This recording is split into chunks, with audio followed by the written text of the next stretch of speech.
Assalamualaikum warahmatullahi wabarakatuh. Salam sejahtera bagi kita semua. Shalom. Om Swastiastu. Namo Buddhaya.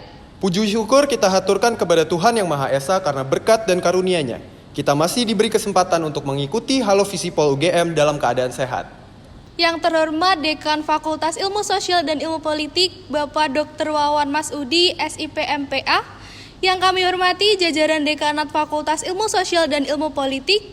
Yang kami hormati pengurus Departemen, Bapak Ibu dosen Fakultas Ilmu Sosial dan Ilmu Politik, serta rekan-rekan panitia dan seluruh peserta acara yang kami banggakan. Selamat datang di Halo Visipol UGM 2021. Perkenalkan, saya Kresna dari Ilmu Komunikasi 2021 dan saya Asti dari Ilmu Komunikasi 2020 yang akan memandu acara Halo Visipol UGM selama 2 hari ke depan yang disiarkan secara langsung melalui kanal YouTube Dema KM Visipol UGM. Sebelum kita memulai acara pada hari ini, marilah kita berdoa menurut keyakinan masing-masing. Berdoa dimulai. Selesai. Halo Visipol UGM merupakan kegiatan open house bagi siswa-siswi SMA, SMK, MA, dan atau SLTA dan ditujukan kepada mereka yang tertarik untuk melanjutkan studinya di Visipol UGM. Kegiatan ini memiliki beberapa tujuan seperti memberikan gambaran sekilas terkait seluk-beluk kehidupan di Visipol UGM, meningkatkan minat dan wawasan mereka seputar Visipol UGM, hingga menjadi wadah promosi sekaligus eksplorasi bagi peserta yang nantinya dapat membantu mereka dalam memaksimalkan kesiapan untuk menjadi bagian dari Visipol UGM. Nah, sebelum memulai rangkaian acara, kami akan membacakan rangkaian kegiatan Halo Visipol UGM 2021. Di hari ini, peserta akan mengikuti opening ceremony dan menyaksikan penampilan video profile Visipol, sosialisasi mengenai ragam jalur penerimaan mahasiswa baru UGM, serta talk show bersama alumni. Pada main event di tanggal 14 November, Sobat Visipol akan mengikuti Departemen Talks yang merupakan ajang bincang bersama setiap HMD Visipol, yang terdapat Korps Mahasiswa Komunikasi atau Komako, Korps Mahasiswa HI atau Komahi, Keluarga Mahasiswa PSDK atau Kapstra, Keluarga Mahasiswa Sosiologi atau KMS, Keluarga Mahasiswa MKP atau Gamapi, dan Korps Mahasiswa Politik dan Pemerintahan atau Komap, dan sit-in kelas atau simulasi kelas daring bersama para dosen ahli Visipol UGM.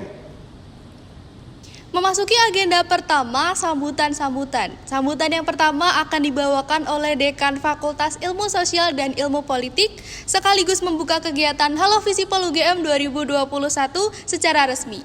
Kepada Bapak Dr. Wawan Masudi, SIP MPA, waktu dan layar kami persilakan.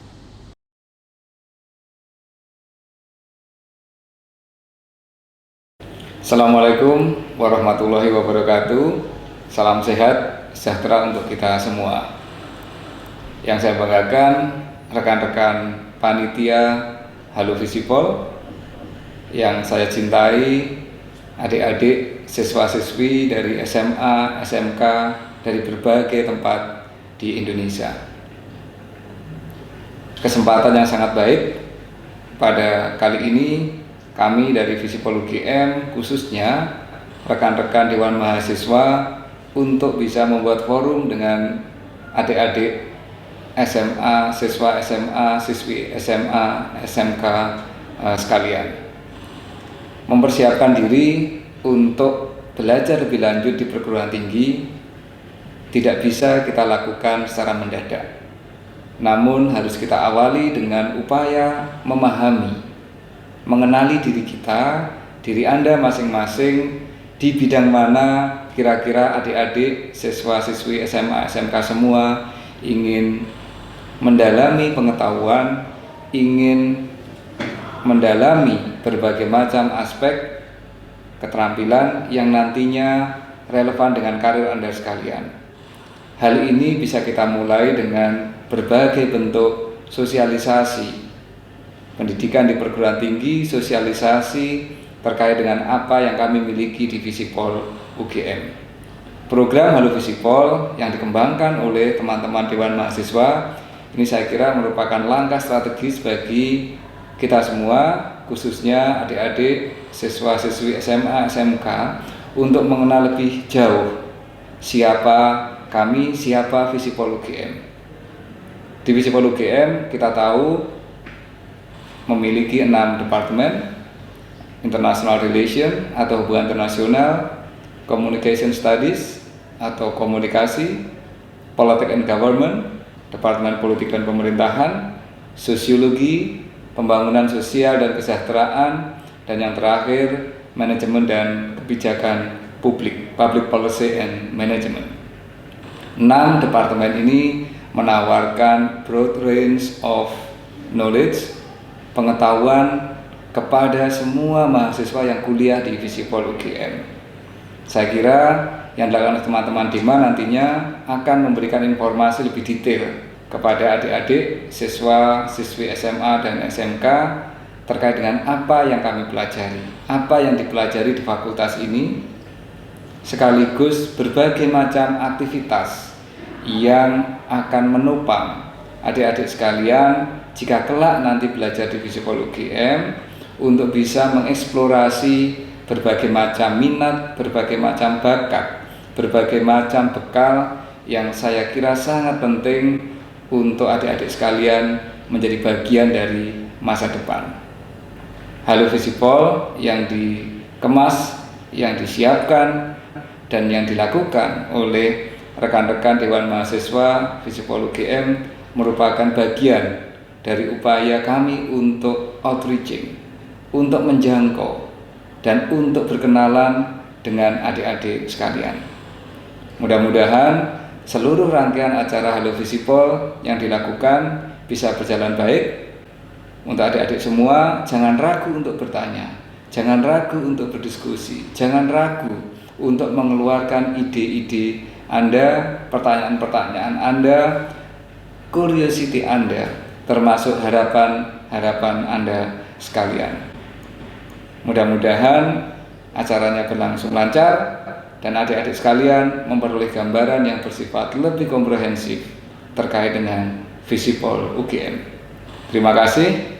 Assalamualaikum warahmatullahi wabarakatuh.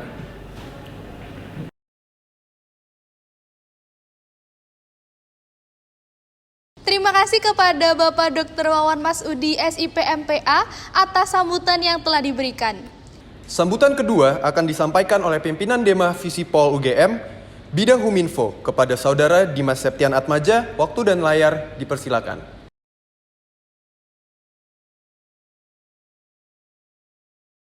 Assalamualaikum warahmatullahi wabarakatuh. Salam sejahtera untuk kita semua. Shalom, Om Swastiastu, Namo Buddhaya.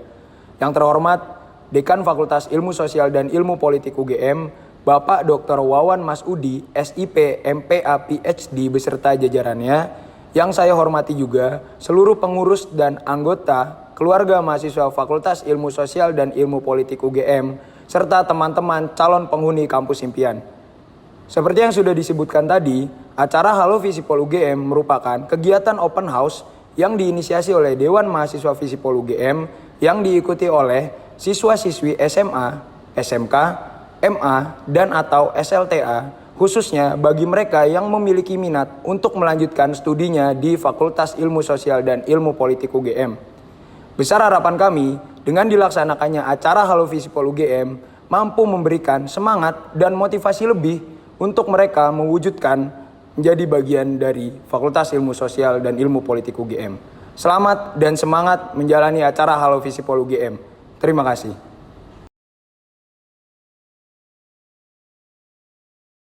Terima kasih kepada Kak Atmaja atas sambutan yang telah diberikan. Sambutan berikutnya akan diberikan oleh Project Officer Halo Visipol UGM 2021.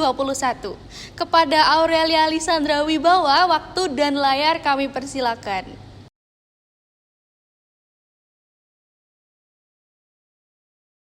Halo Sobat Visipol, tak kenal maka tak sayang, izinkan saya untuk memberikan sepatah dua kata untuk memperkenalkan Halo Visipol di opening ceremony pagi ini. Halo, saya Aurelia Lisandra Wibawa selaku Project Officer Halo Visipol 2021. Puji dan syukur saya panjatkan kepada Tuhan Yang Maha Esa karena atas perlindungannya Halo Visipol dapat mengudara perdana di tahun ini. Laksanakan dengan mengusung konsep open house daring, Halo Visipol hadir agar para murid jenjang menengah ke atas dapat mengenal lebih dekat serta memantapkan diri untuk melanjutkan studinya di Fakultas Ilmu Sosial dan Ilmu Politik Universitas Gadjah Mada. Dengan rangkaian acara yang sudah kami persiapkan, kami harap dapat memenuhi ekspektasi semua peserta serta mengambil pelajaran dan informasi yang telah Halo Visipol sediakan. Besar terima kasih kami untuk semua Sobat Visipol yang sudah menunjukkan antusiasmenya untuk open house daring ini. Kami harap Halo Visipol dapat berguna untuk kawan semua ya. Akhir kata, enjoy the ride dan sampai berjumpa di kampus impian.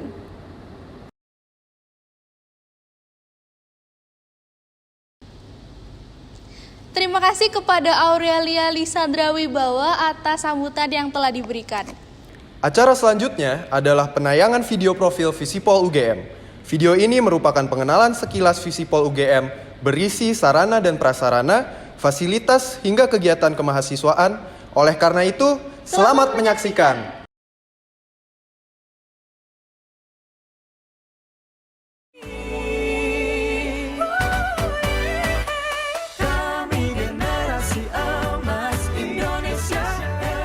Wah, gak kerasa ya. Perasaan kemarin setelan kamu putih abu-abu. Sekarang udah pakai karung goni aja. Selamat, kamu udah resmi menjadi bagian dari keluarga besar mahasiswa Visipol UGM. Tapi sebelum itu, kamu pasti kepo banget kan tentang kampus Visipol? Kampus yang mempunyai julukan kampus impian ini isinya apa aja sih? Nah, daripada penasaran, mending ikut yuk masuk ke dalam. Sebelum kita lanjut, ada baiknya kita kenalan dulu nih sama Visipol UGM. Apa sih sejarah di baliknya? Fakultas Ilmu Sosial dan Ilmu Politik Universitas Gadjah Mada yang sebelumnya bernama Akademi Ilmu Politik, awalnya didirikan untuk mendidik para calon birokrat pemerintahan di bidang dalam negeri, penerangan, dan luar negeri di awal kemerdekaan Indonesia. Pada masa awal berdirinya UGM, studi ilmu sosial dan politik berada dalam satu fakultas dengan ilmu hukum dan ekonomi. Lalu sejak 1955, Fakultas Ilmu Sosial dan Politik kemudian dibentuk secara terpisah yang kemudian berubah nama menjadi Fakultas Ilmu Sosial dan Ilmu Politik, disingkat Visipol. Wah, menarik banget nggak tuh? Oke, sekarang kita lanjut kampus tournya yuk. Setelah masuk tadi dari gerbang utama, kita sekarang udah sampai nih di tempat yang namanya Selbar atau Selasar Barat. Disinilah biasanya teman-teman mahasiswa menghabiskan waktunya untuk berdiskusi, nugas bareng, acara-acara fakultas, atau sekedar menunggu kelas. Oke deh, kita lanjut ya. Untuk departemen-departemennya ada apa aja sih? Nah, Visipol memiliki total sebanyak 6 departemen. Yang pertama ada Departemen Hubungan Internasional, lalu Departemen Ilmu Komunikasi, Departemen Manajemen Kebijakan Publik, Departemen Pembangunan Sosial dan Kesejahteraan, Departemen Politik dan Pemerintahan, dan yang terakhir Departemen Sosiologi. Kak, tapi aku juga selain kuliah mau fokus berorganisasi juga. Tenang aja, di Visipol UGM banyak sekali organisasi yang bisa banget kalian ikuti.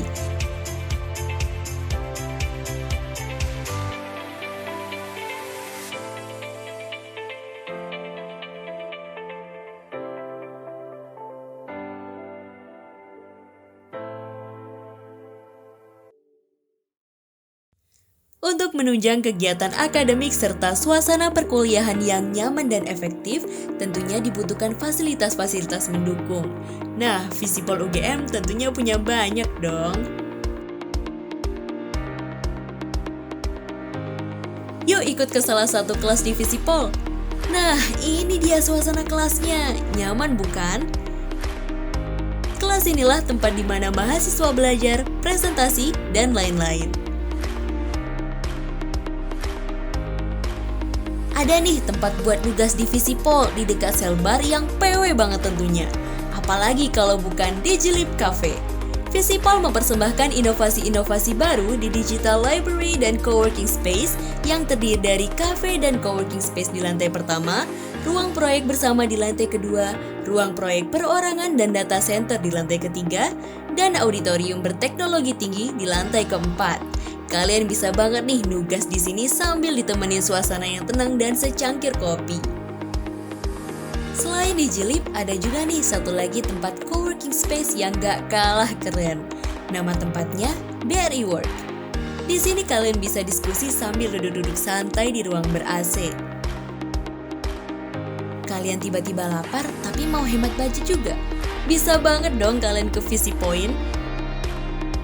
Di sana ada berbagai macam jenis makanan dan minuman yang bisa kalian beli dan tentunya ramah di kantong mahasiswa. Belum kenyang juga, tapi mau ngemil aja deh. Tapi lupa masih harus lanjutin tugas. Tenang, kalian bisa kok ke Visipmart. Di sana kalian bisa jajan-jajan, serta kalau kalian mau ngeprint juga bisa kok di sini. Nah, ada juga nih tempat favorit seluruh mahasiswa Visipol, namanya Taman San Siro. Taman ini adalah ikonnya Visipol loh. Di sini para mahasiswa bebas untuk berdiskusi nyaman di bawah rindangnya pepohonan. Nah, gimana? Seru gak tadi keliling di Visipol UGM? Oh iya, dia ini adalah kakak tingkat kamu yang ini udah wisuda. Lihat deh, banyak sekali yang menawarkan pekerjaan. Tentunya kalau mau seperti kakak itu, kita harus giat dan rajin dalam berkuliah. Semoga ini bisa memotivasi kalian dan memberikan wawasan baru tentang Visipol UGM. Sampai ketemu lagi ya di Visipol Kampus Impian.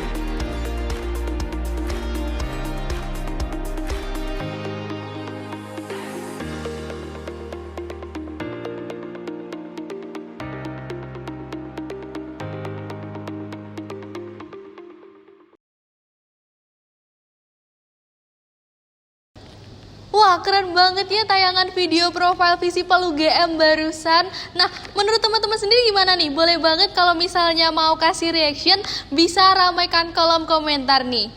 Bener banget nih Asti. Nah, beralih ke acara selanjutnya, yaitu sosialisasi ragam jalur penerimaan mahasiswa baru UGM. Oleh karena itu, selamat menyaksikan.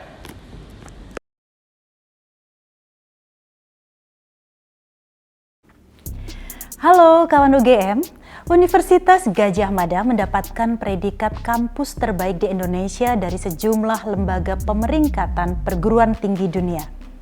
Didirikan di Yogyakarta yang merupakan kota budaya dan kota pendidikan. Selama puluhan tahun, UGM telah menjadi tempat belajar generasi muda yang datang dari seluruh penjuru Indonesia dan telah mencetak lulusan-lulusan yang hebat dan kompeten di berbagai bidang.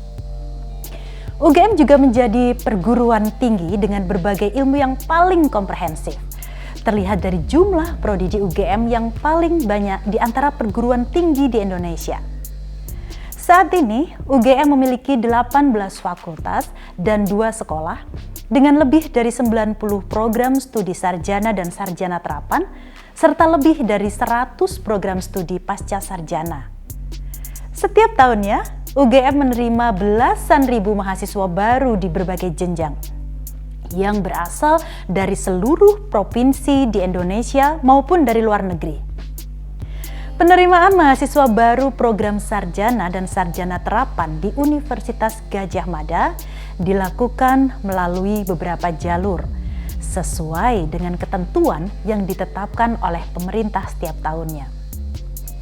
Yang pertama ada Seleksi Nasional Masuk Perguruan Tinggi Nasional atau SNMPTN.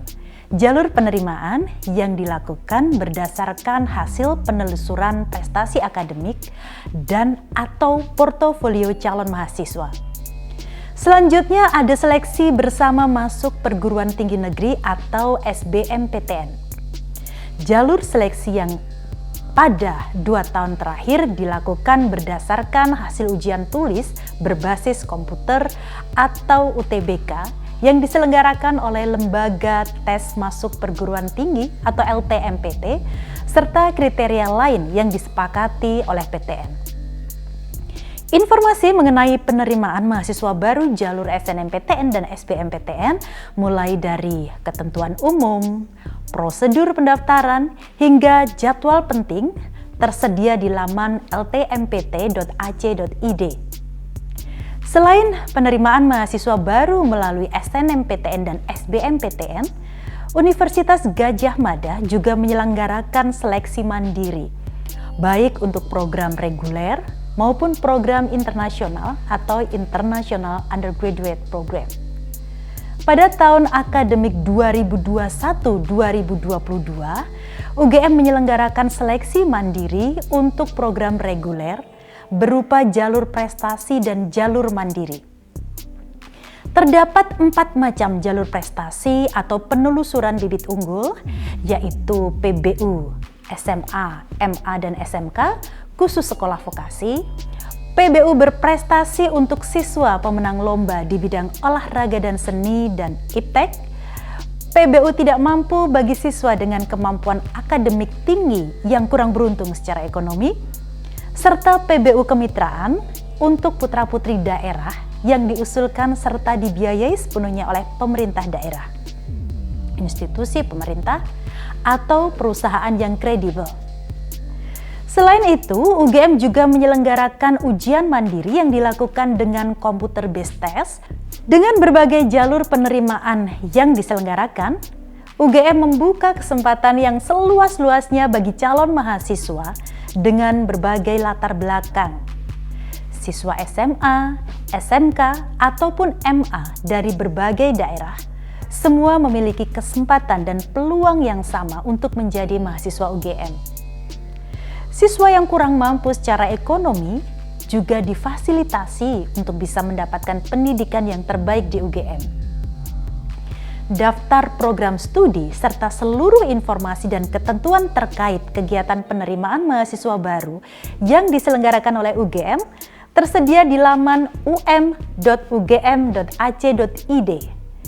Adik-adik juga bisa mengetahui hal-hal menarik dan berita terkini seputar UGM di laman ugm.ac.id serta akun-akun media sosial resmi yang kini telah tersedia di berbagai platform, mulai dari Instagram, Facebook, Twitter, hingga TikTok. Dapatkan informasi yang akurat dan terpercaya hanya dari laman dan media sosial resmi UGM. Dan hati-hati terhadap pihak-pihak ataupun akun-akun media sosial yang mengatasnamakan UGM. Persiapkan diri dengan baik, cari informasi sebanyak-banyaknya, dan jangan ragu untuk menghubungi kami untuk bertanya dan mendapatkan informasi lebih lanjut. Semoga sukses dan sampai bertemu di kampus UGM.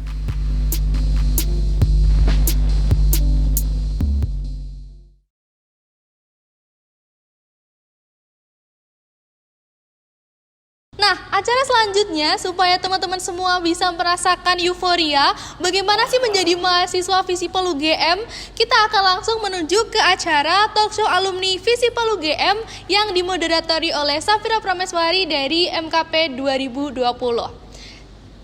Selamat menyaksikan.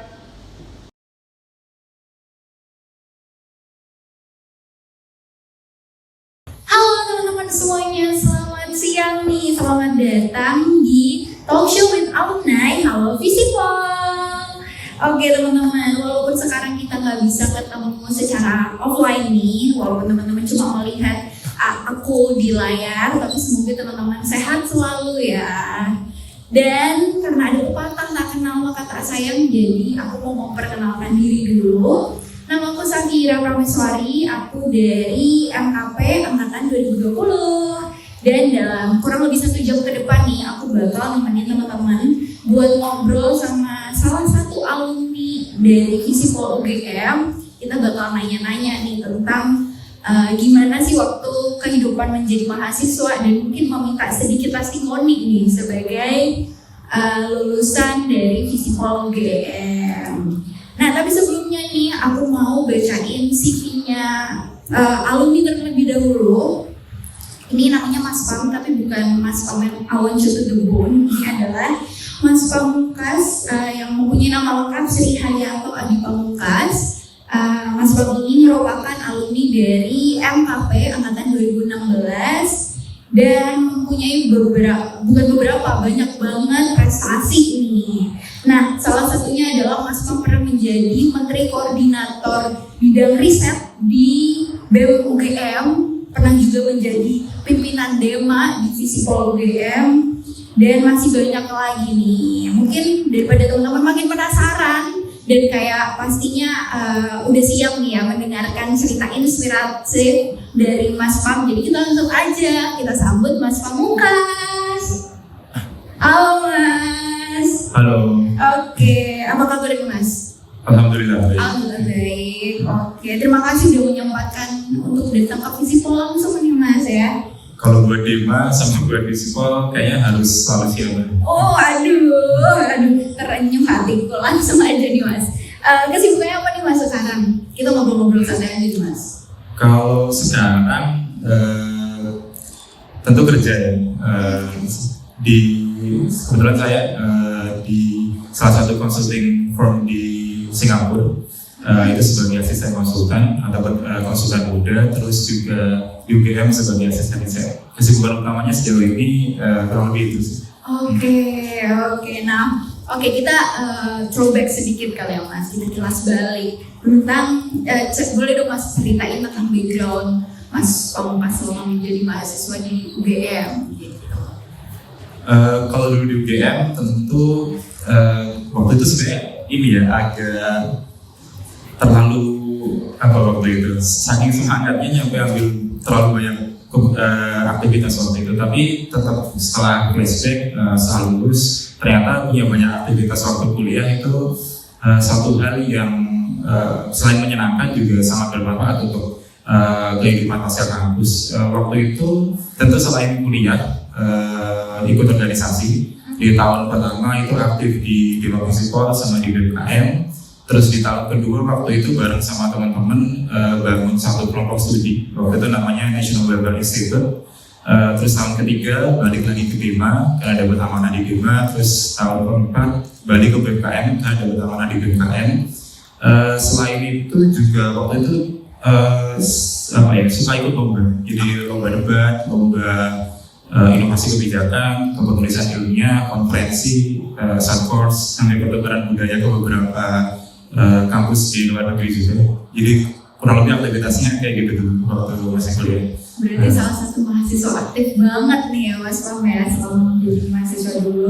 Nah, ada cerita tentang magang-magang juga nggak Mas? Atau dulu hanya fokus ke organisasi aja?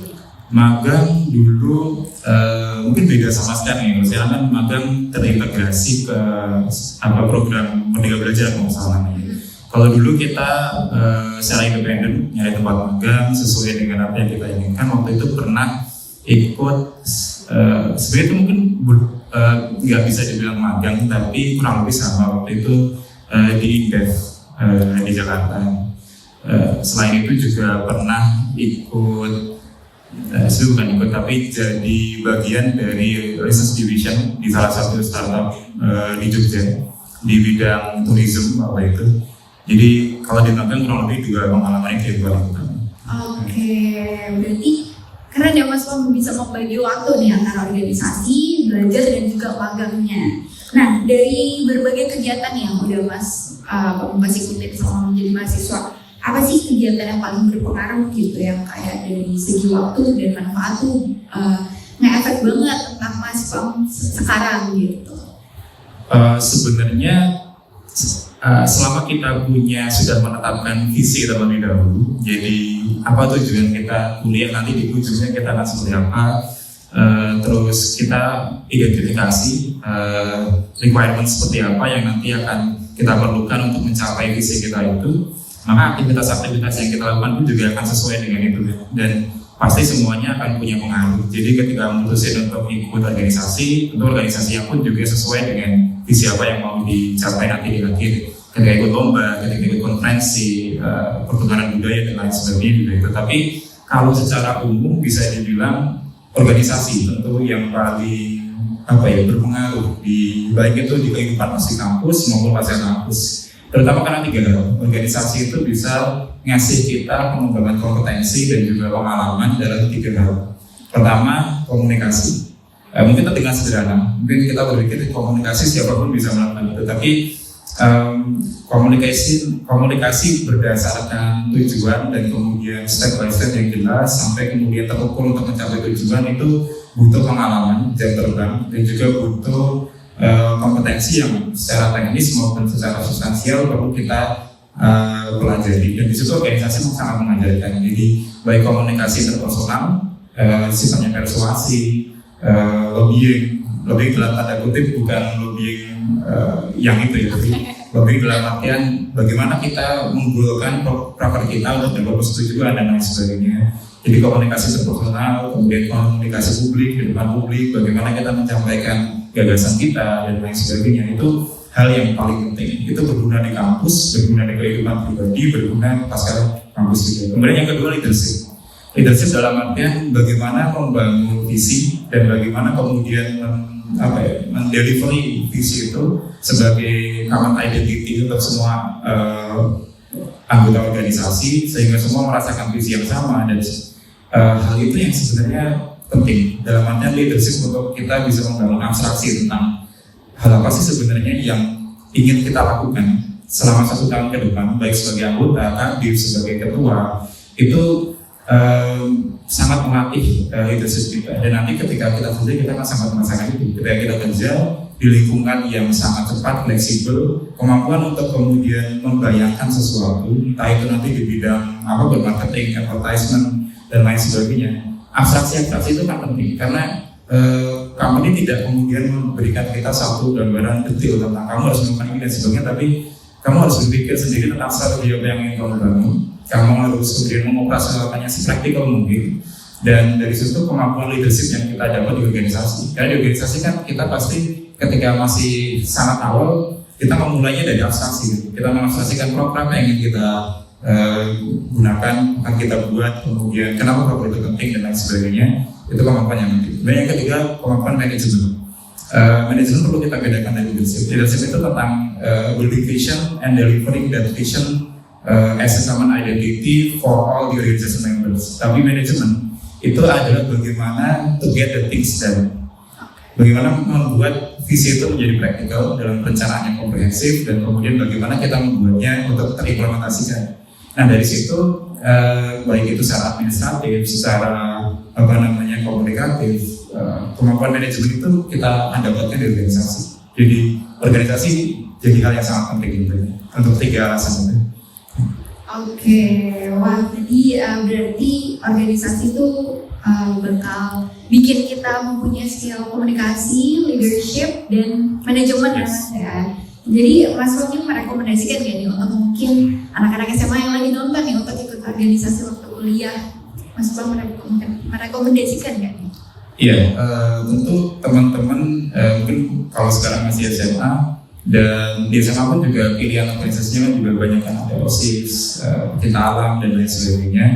Dan teman-teman pasti sedikit banyak sudah mendapatkan manfaatnya, mengetahui manfaatnya. Di organisasi di perkuliahan nanti hal itu akan menjadi semakin penting, karena di perkuliahan nanti teman-teman yang akan memilih sendiri, teman-teman yang akan bertanggung jawab atas pilihan teman-teman itu sendiri, dan pada akhirnya teman-teman akan merasakan nanti perbedaannya ketika teman-teman gabung dengan organisasi ataupun teman-teman gak gabung dengan organisasi.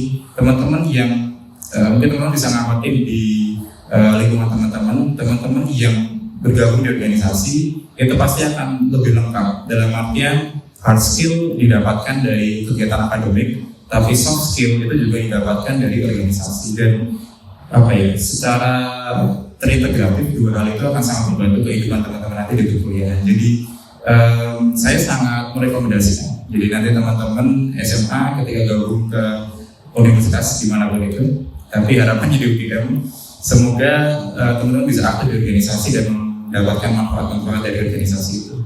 Oke, nah sekarang aku mau nanya Mas, ada nggak nih tips and trick untuk membagi waktu? Karena kan Mas Tom tadi sibuk organisasi, terus juga dengar-dengar IPK-nya juga lulusnya bagus ini Mas, dan kegiatan magangnya juga aktif. Gimana sih Mas itu cara membagi waktu antara kegiatan akademis dan non-akademis?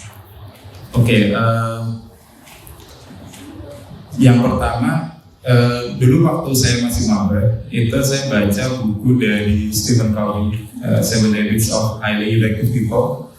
Di sana ada satu kata yang selalu saya ingat dan menjiwai setiap aktivitas, bahwa kita harus memulai setiap episode dalam kehidupan kita dengan membayangkan the end of our mind. Jadi ujungnya nanti kita ingin seperti apa itu harus kita bayangkan. Nah, itu yang nanti akan disebut sebagai visi.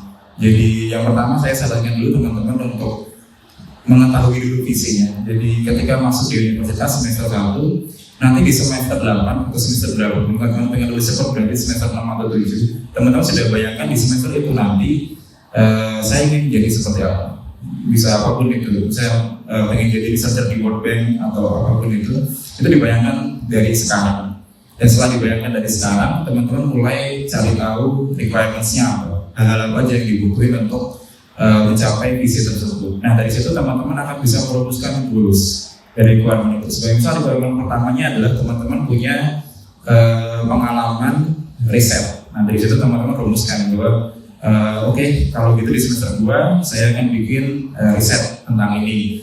Dari situ misal ada juga requirement bahwa kemampuan bahasa Inggris yang oke juga. Nah, teman-teman mulai rumuskan kalau sekarang bahasa Inggris saya belum oke, berarti kita jadikan itu dulu dan kita ingin capai itu. Jadi dimulai dari itu dulu.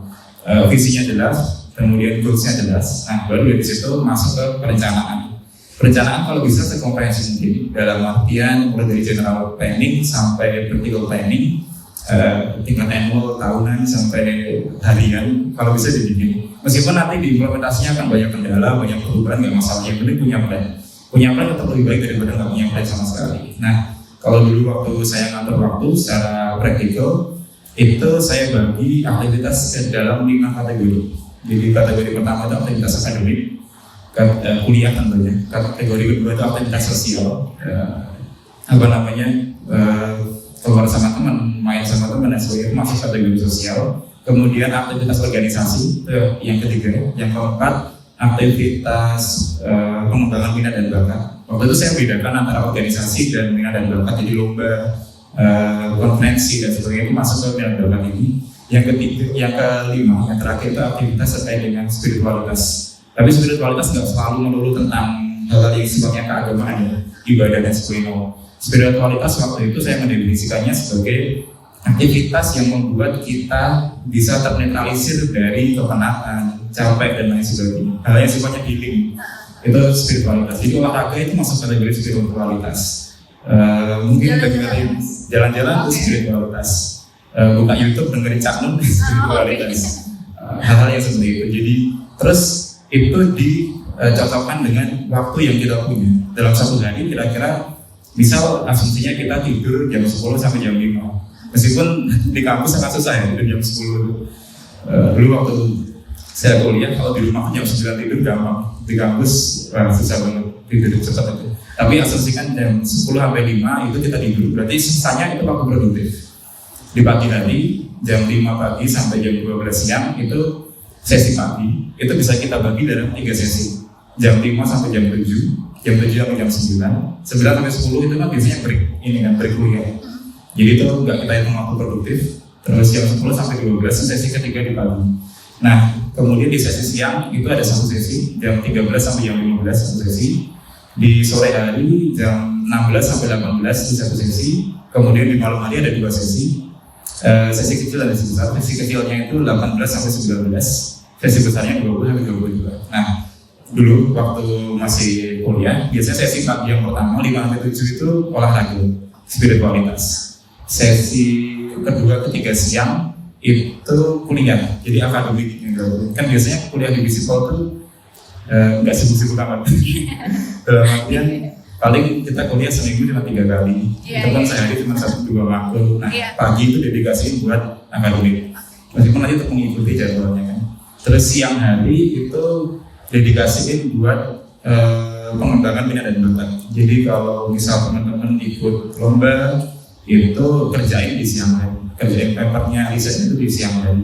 Kemudian di sore hari itu fokusin untuk aktivitas organisasi. Organisasi kan biasanya rapat, broker itu di sore hari. Kemudian nanti jam 18-19 balik ke spiritualitas lagi.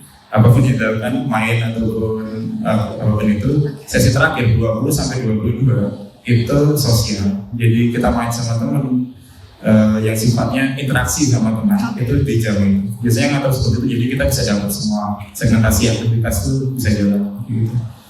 Oke, wah keren banget nih. Mungkin nanti teman-teman juga bisa mengikuti nih cara tips dari Mas Fal. Jadi pertama harus ngeset dulu ya visi misinya, terus baru nge-planningin gitu ya Mas ya.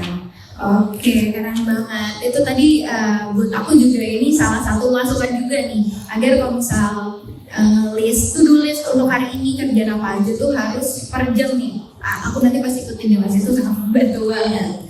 Nah, ngomong-ngomong nih Mas, gimana sih cara Mas Pamungkas bisa unggul di kedua bidang dari akademik dan non-akademik? Atau mungkin karena tadi udah nge-planning atau gimana nih Mas?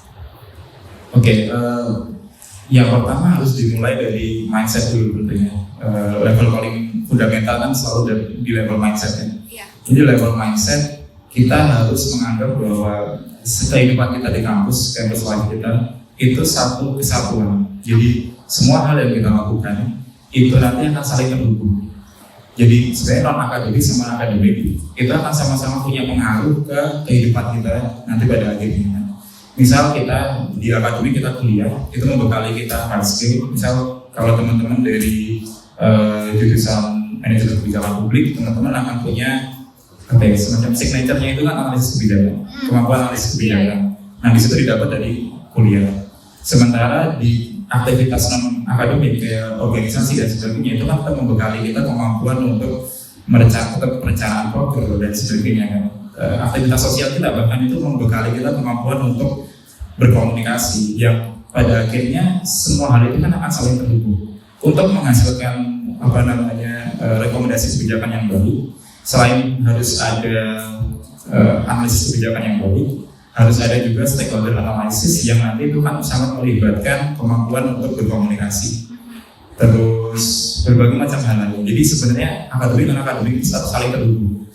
Nah, untuk kemudian kita bisa unggul di dua-duanya atau kita bisa excellent di dua-duanya, selalu tetapkan standar lalu melampaui standar itu. Jadi kalau teman-teman ingin punya kemampuan formulasi kebijakan yang baik, jangan hanya baca buku yang jadi buku modul di dalam kelas, tapi lampaui itu. Jadi baca buku-buku yang lain. Terus dari aktivitas non-akademik, ketika teman-teman berorganisasi sebagai misal, itu jangan hanya berorganisasi untuk menghabiskan waktu, tapi ikut organisasi karena memang ada tujuan yang ingin dicapai. Dan dengan adanya tujuan yang ingin dicapai itu, maka teman-teman nanti bisa menghubungkannya dengan kriteria keberhasilan. Jadi kalau saya gabung di DEMA, saya berhasil untuk 1 tahun berada di DEMA itu dengan apa? Misal dengan saya aktif di 20 proker di 5 divisi yang berbeda seperti apa. Nah dari situ kan yang pasti teman-teman akan punya motivasi ketika memang teman-teman sudah tahu kalau ini akan saling terhubung dan apapun yang saya lakukan itu akan berkontribusi terhadap competence development di diri saya. Dan ya pada akhirnya yang penting menganggap semua itu satu kesatuan. Dengan satu kesatuan kemudian set the target and dapat capaian yang juga target itu. Selalu seperti itu. Oke, nah dari banyak banget kegiatan yang tadi Mas Pam udah ikutin, apa pengaruhnya sih Mas di dunia kerja?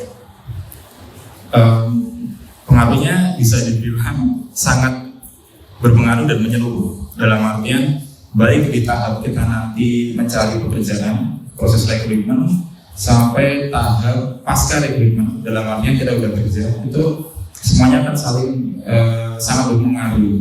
Misal di dunia kampus kita ada aktivitas akademik, ada organisasi. Yang akademik misal itu memberikan kemampuan kita hard skill, dan hard skill itu nanti akan membantu saat kita proses interview ketika rekrutmen misal. Dan ketika kita sudah kerja, kita bisa menggunakan hard skill itu untuk mengerjakan pekerjaan sehari-hari. Dari organisasi kita punya kemampuan 3 tadi, yang utama komunikasi, manajemen, leadership. Yang ketiganya itu akan terpancar di diri kita ketika kita ngomong sebagai misal ketika interview ataupun ketika di organisasi, ketika di tempat kerja kita. Jadi ketika kita memimpin satu tim, misal tim marketing untuk mencapai target penjualan tertentu, atau ketika kita kerja di lembaga pemerintahan dan kita harus menjalankan satu program, misal pengentasan kemiskinan dan lain sebagainya di satu regional tertentu, kemampuan komunikasi, kemampuan manajemen, leadership itu akan sangat membantu kita. Jadi sangat berdampak tentunya, terutama di 4 elemen tadi, hard skill, kemampuan teknis, manajemen, kemudian leadership, sama komunikasi. Oke, wah keren banget ya ini. Aku penasaran nih Mas Bang tuh tadi setelah melihat schedule-nya setiap hari udah terencanakan dengan baik, itu tuh produktif tiap hari apa nggak sih Mas? Ini aku nanya random aja sih, karena aku penasaran. Dulu sebelum isu mental health itu naik, waktu itu saya udah punya satu mekanisme untuk berhadapan dengan hal semacam itu. Jadi dulu saya sering ngamatin fluktuasi mood, fluktuasi semangat gitu. Jadi biasanya Senin, Selasa itu moodnya oke. Sementara nanti pas Rabu itu moodnya turun. Kalau Rabu itu nggak segera refreshing, itu akan turun terus nyampe akhir pekan. Rabu, Kamis, Jumat itu akan turun terus. Jadi dulu di hari Rabu itu biasanya selalu nyempetin 2-3 jam buat ambil break. Entah, jadi dulu teman-teman saya sering bilang kok tiap minggu main pasti, dan mainnya pasti di hari Rabu. Sebenarnya itu coping mechanism untuk biar bisa tetap jaga mood dalam selama seminggu. Jadi di hari Rabu biasanya ambil break. Terus Sabtu Minggu sebenarnya nggak produktif sama sekali. Namanya Sabtu Minggu itu waktunya buat istirahat. Jadi semua aktivitas yang terlihat banyak itu sebenarnya cuma Senin sampai Jumat. Sabtu Minggu karena rumahnya dekat waktu itu, jadi pasti selalu pulang. Dan itu jadi waktu buat bareng sama keluarga. Ditambah hari Rabu itu pasti selalu ambil break. Entah buat main, entah buat apa. Oke, berarti masih tetap bisa, masih realistis ya Mas ya. Senin Selasa sibuk, Rabunya break, Kamis Jumat produktif lagi, Sabtu Minggu baru untuk family time atau me time gitu. Nah oke, kira-kira ada nggak nih Mas pesan-pesan yang ingin disampaikan untuk calon Gamada? Kalau misalnya nggak tahu, Gamada tuh julukan kita nih untuk para maba-maba yang bakal masuk di UGM. Pesan dan kesannya. Dulu saya sempat baca satu novel waktu masih SMP SD.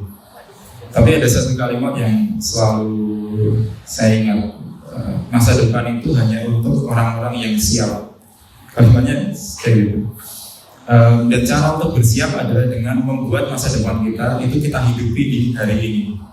Jadi dalam artian kalau kita nanti kalau teman-teman nanti masuk di universitas semester 1, hidupilah semester 6-nya atau semester 8-nya ketika teman-teman lulus itu dari sekarang. Kalau teman-teman sekarang masih kelas 2, kelas 1, kelas 3 SMA, itu hidupilah masa untuk masuk ke universitas itu dari teman-teman waktu masih di SMA itu. Dalam artian teman-teman tentuin sedini mungkin kampus apa yang pengen dimasukin, jurusan apa, prodi apa yang teman-teman suka dan cocok dengan teman-teman. Kemudian mulai cari tahu requirements-nya apa untuk bisa masuk ke kampus itu, masuk ke prodi itu, requirements-nya apa. Kemudian dari requirements itu ditransformasi jadi goals, jadi kumpulan target-target. Nah, terus dicapai di setiap hari kehidupan teman-teman di SMA. Jadi teman-teman masih SMA, masih main sama teman dan sebagainya, tapi selingin 2-3 jam untuk ngejar target-target yang nanti bisa memenuhi requirements teman-teman untuk sampai di universitas. Jadi hidupilah masa depan dengan hidupnya di hari ini. Pesannya itu ya. Oke, keren banget. Hidupilah masa depan dengan menghidupinya hari ini ya Mas. Oke, keren banget nih. Tadi kita udah sharing-sharing nih sama Mas Pamungkas, dan semoga teman-teman juga mendapatkan banyak insight baru dan bahkan bisa termotivasi nih. Oke, terima kasih banyak kalau Mas Pamungkas sudah menyempatkan waktu sekali lagi dan udah mau ngobrol-ngobrol dan sharing nih untuk mungkin para gamada-gamada yang akan masuk ke amin lah ya ke UGM gitu. Oke, kalau gitu terima kasih banyak juga untuk teman-teman semuanya yang udah nonton, yang udah tetap standby nontonin kita berdua dari tadi ngobrol. Semoga sangat bisa menambah insight-insight teman-teman dan dadah, sampai jumpa. Nah, itu tadi sesi talk show dan penampilan video profile mengenai Visipol UGM yang kita yakin banget menambah pengetahuan teman-teman semuanya mengenai dunia perkuliahan di Visipol UGM. Dan teman-teman boleh banget kalau misalnya tertarik untuk bergabung meramaikan kolom komentar. Sesi ini benar-benar seru dan memperdalam pemahaman kita semua tentang seluk-beluk berkuliah di Visipol UGM. Betul banget Kresna, dan sayangnya itu tadi menjadi rangkaian acara terakhir pada hari ini. Tapi jangan khawatir, pantengin terus media sosial Halo Visipol UGM dan ikuti keseruan yang lainnya. Dan tidak hanya itu Asti, kami juga mengimbau kepada seluruh peserta untuk bersiap dalam mengikuti rangkaian main event pada esok hari. Pastikan kalian tidak kelewatan karena di hari kedua Halo Visipol kita akan menjelajahi departemen dan menyaksikan penampilan-penampilan yang gak kalah keren daripada hari ini. Dan penampilan tersebut dari 2 UKMF spesial Visipol UGM. Jadi siap-siap ya teman-teman semua. Betul banget Kresna, tapi sayangnya kita sudah harus berpisah nih hari ini. Oh, satu kata buat hari ini kamu ada nggak Kresna? Apa ya? Terinspirasi sih kalau aku. Kalau kamu? Kalau aku besok sih, karena besok main event kita. Asik banget tuh pastinya. Oke nih Asti, dengan begitu usai sudah rangkaian acara hari pertama Halo Visipol UGM, kami berdua selaku pembawa acara yang bertugas pada hari ini mengucapkan permohonan maaf jika terdapat hal-hal yang kurang berkenan baik dalam perilaku maupun tutur kata. Akhir kata, saya Asti dan saya Kresna. Kami berdua pamit undur diri, tetap semangat, jangan lupa untuk selalu mematuhi protokol kesehatan, dan sampai jumpa esok hari. Dadah!